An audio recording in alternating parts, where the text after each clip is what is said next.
სამ ცენტრში ხდება. უახლოეს მომავალში საქართველოს ყველა დიდ ქალაქში განვავითარებთ ქსელს. თბილისისა და ბუდაპეშტის მერებმა დღეს ცნობილი უნგრელი მხატვრის მიხეილ ზიჩის ბიუსტი გვირგვინით შეამგეს.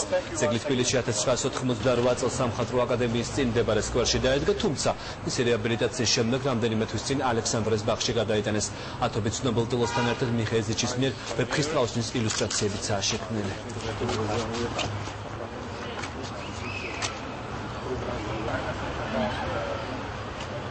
ძალიან მნიშვნელოვანია ბუდაპეშტის შორის პარტნიორული ურთიერთობების გაღრმავება. ბუდაპეშტის მერის ვიზიტის თბილისში სწორედ ამის მომასწავებელია. ვფიქრობთ, რომ ქალაქებს შორის კულტურული ურთიერთობებს ეს ძალიან წაადგება. თან ვიცით ასევე ინფორმაცია იმის შესახებ, რომ სულ რაღაც რამოდენიმე თვეში ბუდაპეშტშიც გაიხსნება შოთა რუსთაველის ძეგლი და ვფიქრობთ, რომ თბილისსა და ბუდაპეშტს შორის ის ტრადიციული ურთიერთობა უნგრელთა და ქართულ ხალხს შორის, რომელიც არსებობდა დღითიდღე უფრო გმავდება.